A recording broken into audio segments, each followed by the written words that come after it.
only the education. True. So what I feel. Of course, ma'am.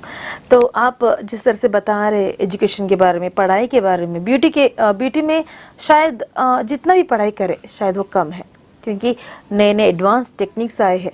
जो नहीं है उसी को भी बताता है ब्यूटिशियन, जो नहीं होता है, जो एक्चुअल में नहीं होता है उसको भी बताता है। जैसे कि मैजिक बोल सकते हैं, एक 60 इयर्स ओल्ड वुमेन को जैसे 26 इयर्स यंग वुमेन जैसे बता देता है, वो भी एक ब्यूटी है, वो उनका आर्ट है जिस तरह से बताता है। मैम मुझे एक बात बताइए, जैसे आइबा का आप स्टडीज़ के बारे में बता रहे, डिग्रीज के बारे में बता रहे, तो ये लेवल कहाँ से शुरू होता है और किस लेवल किस हद तक जाएगा, और हर लेवल में कैसा रहेगा? मतलब ग्रुप ऑफ पीपल रहेंगे, लाइक एक ग्रुप में हम लोग इतने एनरोल करेंगे, इतने बच्चे एनरोल करेंगे, ये बैचेस रहेंगे, क्या रहेंगे बताइए। देखिए, आप स्कूल कॉलेज में जाते हैं, 30 बच्चे, 40 बच्चे, 50 बच्चे, 60 बच्चे, ऐसा हमारा क्लासेस चलता है।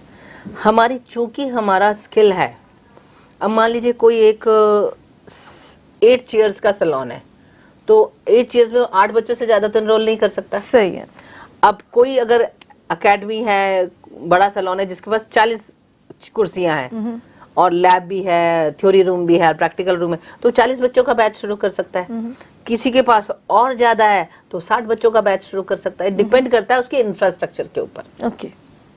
तो इंफ्रास्ट्रक्चर ही डिसाइड करेगा कि वो कौन सा कोर्स रन करेगा। फॉर एग्जाम्पल, अब जितने सर्टिफिकेट कोर्स है वो छोटे 15 बच्चे भी कर सकते हैं, 10 बच्चे भी कर सकते हैं, 12 बच्चे भी कर सकते हैं। तो सर्टिफिकेट कोर्स छोटी एकेडमीज करा सकती हैं। यू कैन से कि 1000 square feet, 1200 square feet, 800 square feet, 1400 square feet, like इस तरह से। पर जब डिग्री कोर्स की बात आएगी और जहां पर डिग्रीज का यूजीसी का एग्जाम्स होगा, या तो वहां पर उनका एक इंफ्रास्ट्रक्चर का प्रोटोकॉल होगा। तो हमेशा मतलब हम आने वाले वक्त में भी हमारी कौन सी एकेडमी सर्टिफिकेट को करा सकती है, कौन सी डिग्री की तरफ जा सकती है, कौन सी एमवॉक की तरफ पोस्ट ग्रेजुएशन जा सकती है, तो ये सारा तय होगा।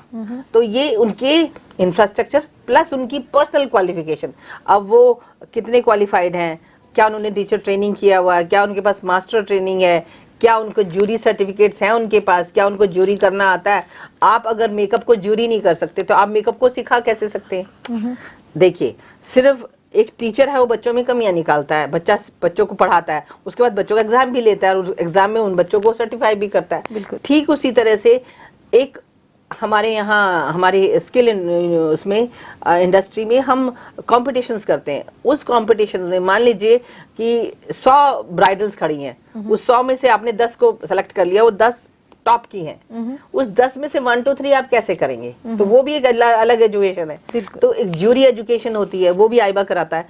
तो कहने का मतलब है कि अगर आप जैसे जैसे आप बढ़ते हैं, आप मेकअप आर्टिस्ट से लेकर के मेकअप एजुकेटर की तरफ चलते हैं और फिर आप अपने ही स्टूडेंट्स को डिग्री दिलाने की कोशिश करते हैं, तो उसके लिए आपका इंफ्रास्ट्रक्चर का होना, आपका अपना टीचर्स का ट्रेनिंग के प्रोसेस में से निकल के आना, और ये सब चीज़ें आपकी अपनी ग्रोथ, अपना सर्टिफिकेशन, अपनी डिग्री आपकी, प्लस आपके जो टीचर्स हैं जो पढ़ा रहे हैं उनकी भी डिग्रीज वैल्यू होंगी। और उसके बाद आप ये सारी चीजें धीरे धीरे, ऐसा नहीं कि एक दिन में हो जाती है, सब करी जाती है। और टीचर ट्रेनिंग दिन 5 दिन 4 दिन 7 दिन ऐसे होती है, कोई ज्यादा टाइम नहीं लगता है उनको, क्योंकि ऑलरेडी आप लोग क्वालिफाइड हो। सिर्फ थोड़ा सा आपको और जानने की जरूरत है। एक जिसे कहते हैं ना, एक हम डॉक्यूमेंटेड वे ऑफ टीचिंग में आना पड़ता है। बस उस तरह से इस प्रोटोकॉल को फॉलो करेंगे तो मेरे ख्याल से हम बहुत आने वाले समय में अपनी एकेडमीज को कैटेगराइज कर पाएंगे, अपने सैलून्स को कैटेगराइज कर पाएंगे, और हमें कौन सी डिग्री से बीवॉक से एमवॉक जाना है, तो वो सब चीजें हम कर पाएंगे। तो ये धीरे धीरे धीरे ऑफ कोर्स आना पड़ेगा, एनरोल कराना पड़ेगा, उसको असेस किया जाएगा, तभी जाके पता चलेगा। तो ये सब चीजें हैं। बट हाँ, ग्रोथ का एक पूरा आपके सामने एक रोड मैप है। आइबा एक रोड मैप लेकर के आया, आप लोगों ने इस रोड मैप के थ्रू, यूनिवर्सिटी के थ्रू अपने आप को डिग्री होल्डर बनाना है।